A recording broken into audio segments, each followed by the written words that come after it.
chaque nouveau film Disney est un petit événement en soi, parce qu'on sait jamais si ça va être un succès, ou alors un beat de malade.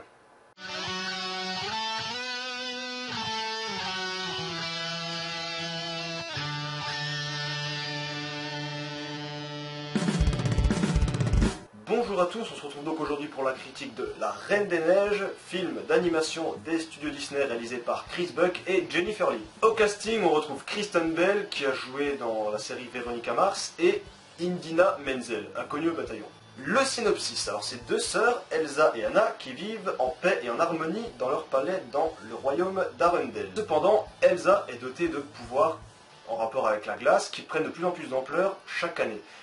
Il en vient donc ce qui devait arriver, une catastrophe survient, tout le monde découvre les pouvoirs d'Elsa et tout le monde la traite de sorcière. Alors ce qu'elle fait, elle, c'est qu'elle s'enfuit dans les montagnes du Nord pour ne plus jamais revenir dans son royaume.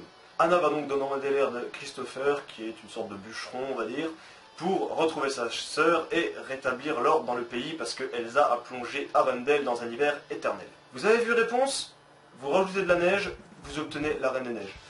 C'est net. C'est la principale force du film parce que la réponse était géniale, mais c'est aussi son plus grand défaut. Les éléments scénaristiques sont les mêmes, la trame est la même, les personnages sont les mêmes, le visuel est le même. C'est quand même dingue. On va juste faire un petit topo pour vous montrer un peu tous les points communs, ou plagiat, on ne sait pas vraiment comment situer ça, qu'il y a entre Réponse et la Reine des Neiges. Vous êtes prêts? Alors le cheval avec le renne, Pascal et Olaf, Anna. Et Réponse, Flynn Rider et Christopher, les deux balais en Réponse, les deux sous-vivent dans la Reine des Neiges. Ils ont même repris le principe que l'un des personnages principaux est carrément planqué dans un endroit inaccessible. Non mais c'est abusé. Franchement, Disney, il faut faire prendre un peu d'originalité. Certes, Réponse avait bien marché, on peut reprendre les codes, mais il faut pas non plus faire un copier-coller. D'ailleurs, c'est copier-coller partout sauf au niveau du budget, parce que Réponse avait quand même coûté 260 millions de dollars. Je ne sais pas comment ils ont fait pour dépenser autant de fric dans un film d'animation. Et là, ils sont passés à un film de 150 millions de dollars de budget pour la Reine des Neiges. Est-ce que Disney serait devenu prudent? Eh ben non, ils viennent de racheter la saga Indiana Jones. Il y a quand même une nouveauté dans la Reine des Neiges. De la musique.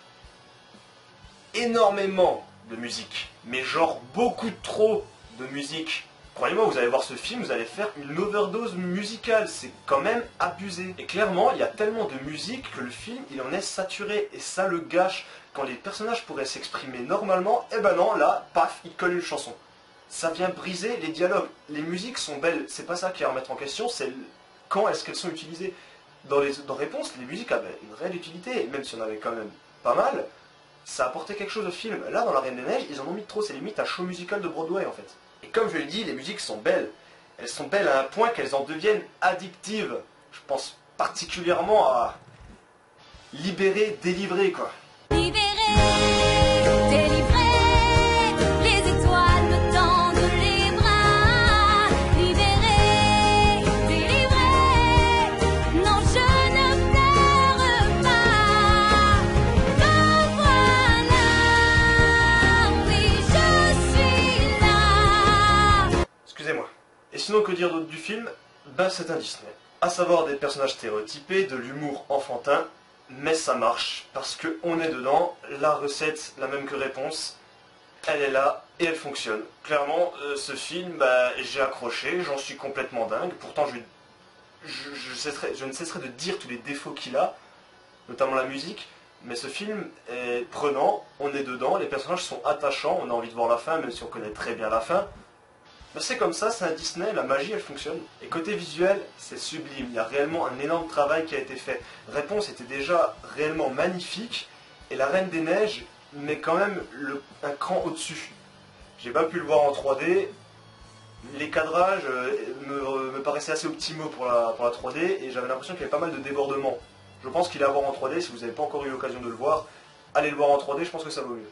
Pour résumer, un Réponse revisité avec ses qualités et avec ses défauts, un bon film d'animation à aller voir en famille, film d'animation réservé pour les petits et les grands enfants. Alors sur ce, la critique de La Reine des Neiges est terminée, n'hésitez pas à vous abonner à la chaîne YouTube ou encore à aimer ma page Facebook, n'hésitez pas aussi à partager la vidéo, vous trouverez tous les liens nécessaires dans la description. Moi je vous dis à très bientôt, je vais faire un top 5 des meilleures sorties ciné selon mon classement à moi. Je vous réserve une petite surprise pour le début de l'année 2014 avec la critique du Loup de Wall Street, le nouveau film de Martin Scorsese avec Leonardo DiCaprio et Jonah Hill. Sur ce, portez-vous bien. Ciao.